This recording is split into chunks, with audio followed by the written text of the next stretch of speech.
사사기 14장 1절부터 9절 말씀 마음을 집중하시고 함께 읽어봅니다.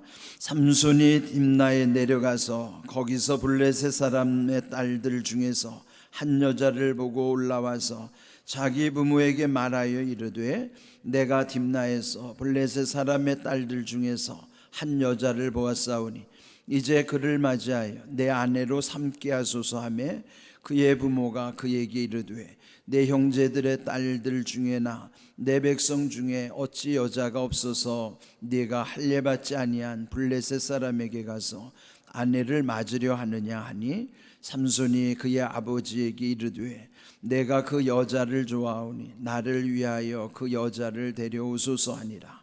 그때에 블레셋 사람이 이스라엘을 다스린 까닭에 삼손이 틈을 타서 블레셋 사람을 치려 함이었으나 그의 부모는 이 일이 여호와께로부터 나온 것인 줄을 알지 못하였더라.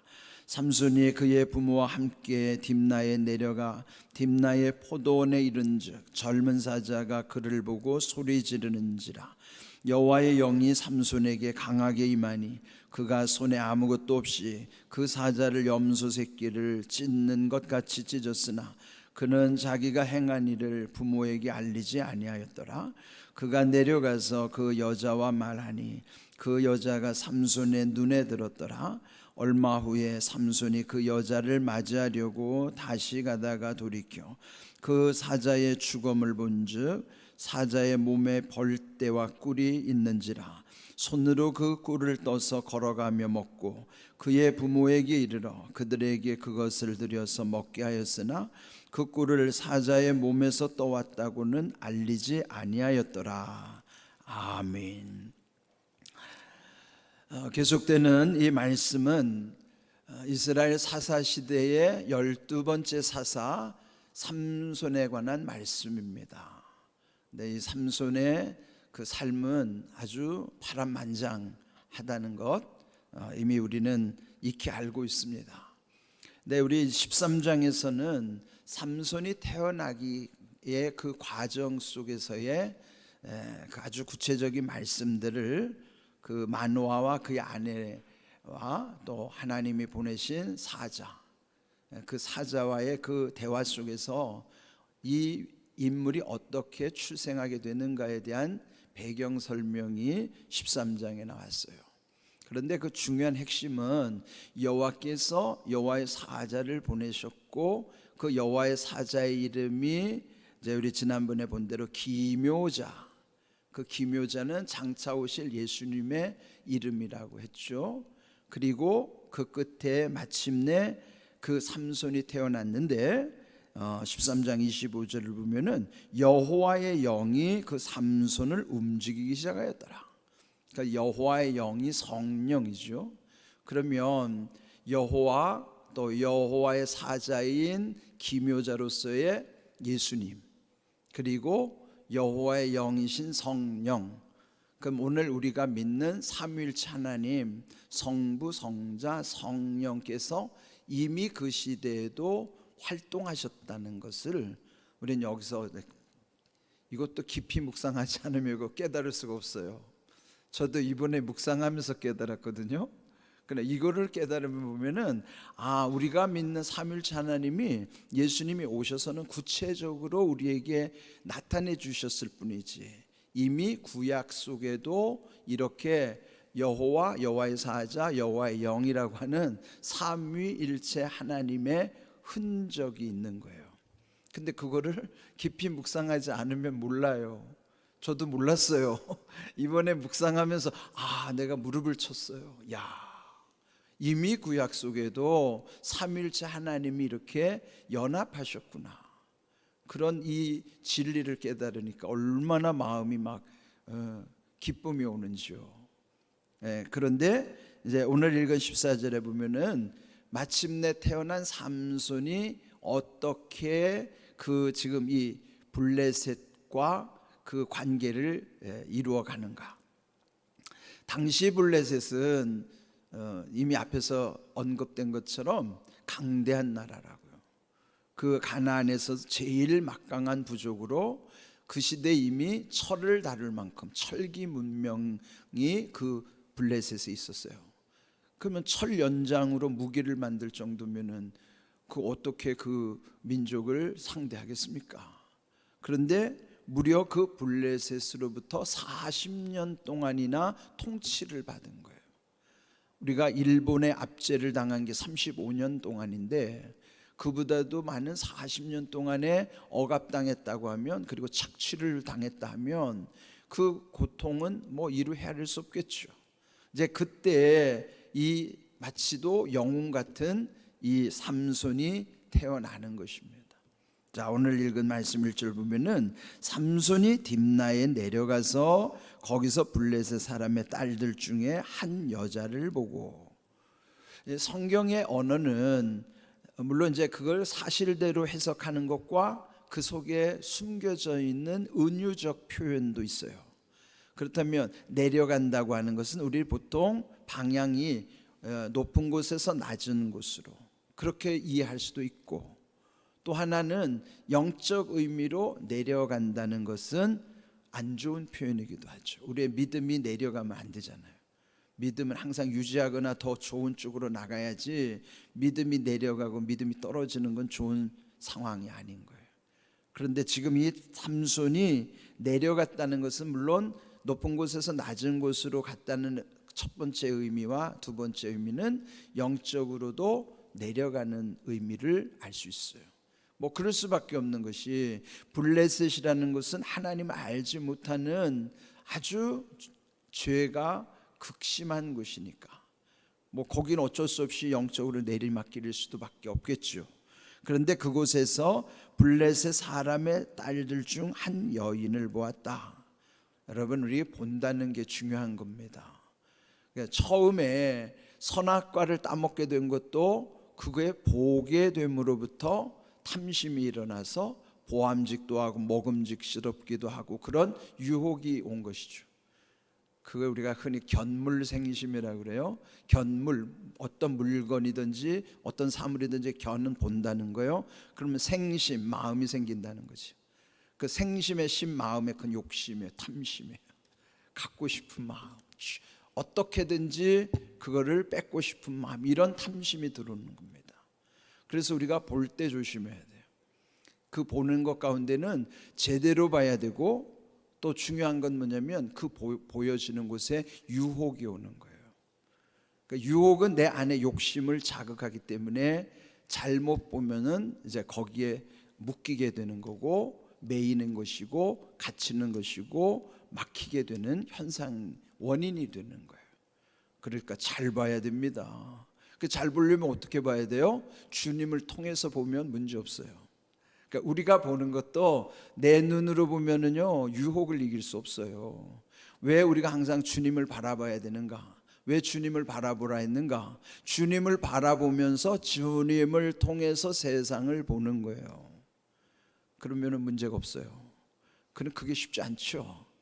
그래서 우리가 늘 주님과 함께 있기도 하지만 주님 안에 있을 때만이 주님을 통해서 모든 것을 보게 되고 하게 되고 하는 거예요. 그러니까 우리가 주님 안에 있다는 것이 얼마나 귀한 일인가를 알 수 있죠. 지금 여기 이 삼손이 내려가고 보았다.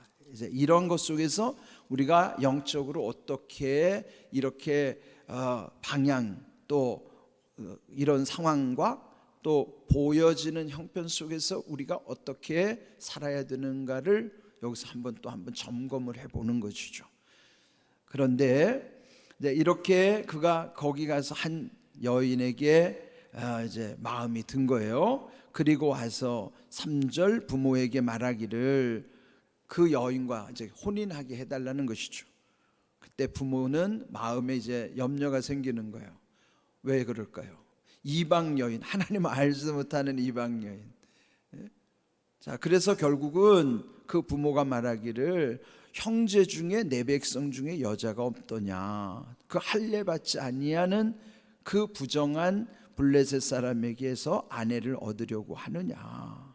그런데 삼손이 3절 후반부에 보면요, 그 아버지에게 말하기를 내가 그 여자를 좋아하니 나를 위하여 그 여자를 데려오소서. 아버지에게 간청하는 거예요.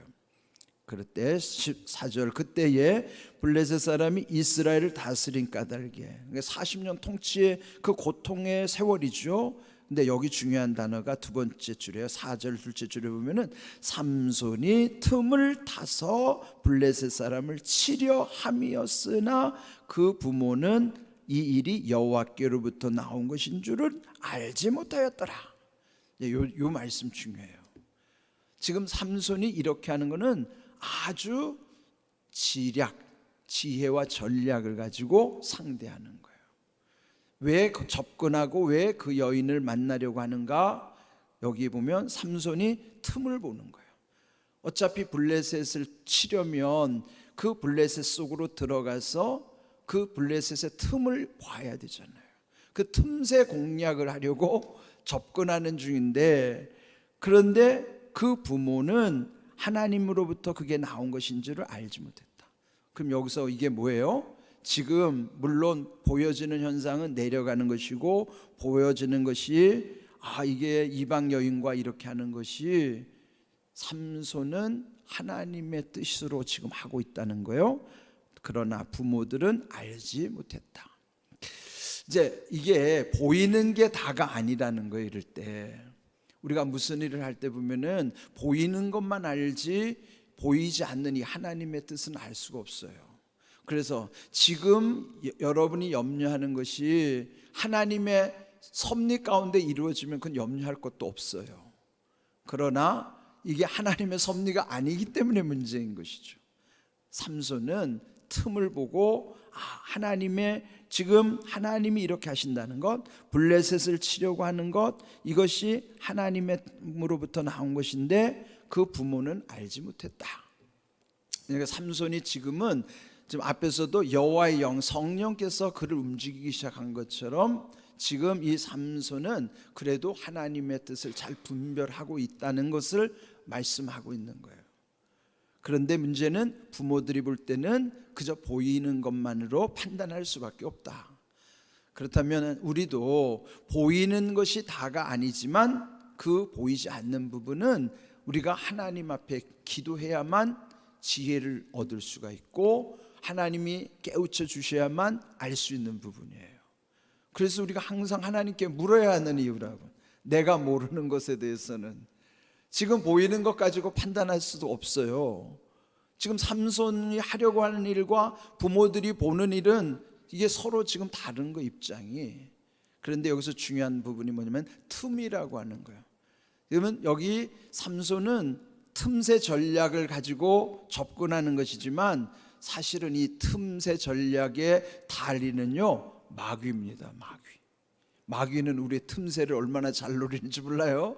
자, 에베소서 우리 한번 봅시다. 에베소 4장 26절 27절 함께 읽어볼까요? 분을 내어도 죄를 짓지 말며 해가 지도록 분을 품지 말고 마귀에게 틈을 주지 말라 그랬어요.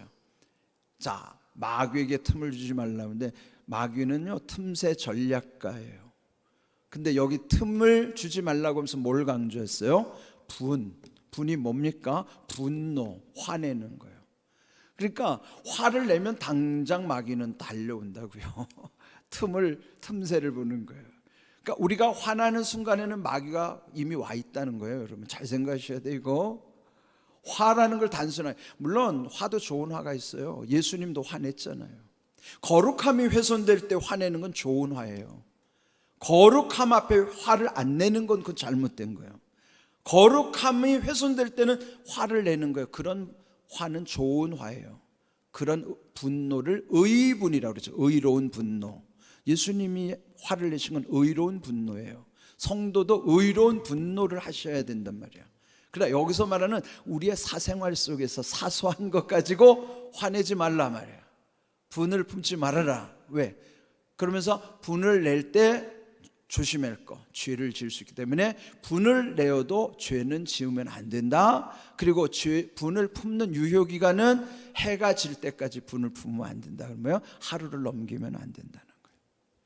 해 지도록 분을 속에 품고 있으면 마귀에게 거기 이제 틈이 되는 거예요. 그런데 분이라고 하는 한문 재미있어요. 분이 한문으로 나눈다는 나눌 분자 밑에 마음 심자를 딱 이렇게 적어놓고, 그게 분노할 때 분낼 분자예요. 무슨 뜻일까요? 마음이 나누어진다. 다시 더 쉽게 표현하면 마음이 찢어진다, 그거예요. 마음이 찢어질 때 분을 내면 그 상대방의 마음이 찢어지기 전에 먼저 내 마음이 찢어져야 되는 거예요. 그러니까 내 마음이 먼저 찢어지고 상대방의 마음을 찢어놓는 거예요. 그러면 여러분, 마음이 찢어지면 그거 회복 어렵습니다. 때로는 불가능하기도 해요. 여기에 외상은, 밖으로 난 상처, 외상은 조금 있으면 아물 수 있어요. 근데 속에서 입은 내상은 이게 좀처럼 안 가셔요. 근데 그걸 누가 노리냐? 마귀가 그 틈을 노리는 거예요. 그러니까 여러분, 화낼 때 먼저 주님 생각하셔야 돼요. 그리고 주님 생각하면 조금 있다가 풀려요. 근데 그게 쉽지 않죠. 여러분, 화날 때 조심해야 돼요. 화내지 말라는 게 아니라 화를 낼 때 내라는 거예요. 좋은 화를 내라면, 뭐가? 거룩함이 훼손될 때 예수님처럼 화를 내란 말이에요. 사사로운 것 가지고 화내지 말고. 그래서 이게 중요한 거예요. 틈새 전략의 전문가는 마귀입니다. 우리를 항상 노리고 있어요. 조심해야 돼요. 자, 오늘 중요한 말씀 뭐냐면은, 이제 그렇게 해서 이 삼손이 내려가는 길에 6절, 여호와의 영이 삼손에게 강하게 임했어요. 그런데 그 앞에 뭐가 나타나면 5절 끝에 젊은 사자, 이게 젊은 사자라고 하는 사자는 진짜 동물 짐승 사자예요. 그런데 그 아주 젊은 사자라면 얼마나 용맹스러운 사자겠어요? 근데 이 삼손이 얼마나 강한지, 왜 강했겠어요? 여호와의 영, 성령이 임하시니까 삼손이 강해져서 손에 아무것도 없이, 즉 맨손으로 그 사자를 염소 새끼 찢는 것 같이 찢어 죽였다는 거예요. 이게 얼마나 강력한 힘이에요. 그런데요, 영적 세계는 성령이 역사해도 강력해지지만 귀신 들린 사람도 얼마나 힘이 센지 몰라요. 아마 봤을 거예요. 사람이 귀신 들리면요, 그 사람 힘으로 못 감당합니다. 그런데 성령 충만한 사람은 힘센 그 귀신 들린 사람도 꼼짝 못해요. 힘으로 제압하는 게 아니라 영으로 이기는 거예요. 그러니까 여러분, 이게 영이 임한다고 하는 것, 악령이 쓰이든지 성령이 임하시든지 영이 임하면 강해지는 거예요. 그런데 성령이 임한 자는 그 힘센 악령이 잡힌 자도 이기게 하시는 거예요. 그래서 여러분, 이게 모든 게 다 힘이 작동하는 거란 말이에요. 오늘 주신 말씀처럼, 그래서 제목이 여호와의 영이 강하게 임하시니, 그러니까 우리도 여호와의 영이 강하게 임하시면 내 맘대로 못 살아요. 하나님의 도우심과 하나님이 이끌어 가신 대로 살아가는 거죠. 여러분이 성령이 강력하게 역사하시도록 여러분이 살아야 된단 말이에요. 삼손이 그리했던 거죠. 오늘 우리에게 주신 귀한 말씀 잘 새기십시오. 이 복된 주일 새벽에 여러분 참 이렇게 주회전에 나온 게 얼마나 귀해요. 주일에 그래도 주중에 바빠서 못 나오신 분들이 주일에만 그래도 나오신 분들이 계세요. 우리 보면은 그분들 저는 귀하게 봐요. 왜? 평소에는 바빠서 못 오더라도 주일만큼은 이렇게 내가 주님 앞에서 지키고자 하는 분들 정말 귀해요. 왜요? 주일 성수라고 하는 것, 주일을 거룩하게 지킨다는 것은 이 새벽부터 시작되는 거예요. 그러니까 이 새벽에 이렇게 거룩하게 주일을 지키는 사람이 한 주도 거룩해지게 되는 거란 말이에요. 얼마나 귀한 일이에요. 이렇게 여러분 이 새벽에 이 주일을 거룩하게 지키기 위해서 새벽부터 기도의 파수꾼으로 이렇게 와 계시다는 게 얼마나 귀한 일입니까? 하나님께서 여러분 모두에게 오늘 주신 말씀의 은혜 가운데 여러분은 하나님의 지혜 가운데 세상의 틈새 공략자가 될 뿐만 아니라 마귀가 우리의 틈을 노리지 못하도록 성령의 충만한 영이 임하셔서 강력한 사람들로 세워질 수 있기를 주님의 이름으로 축복합니다. 아멘.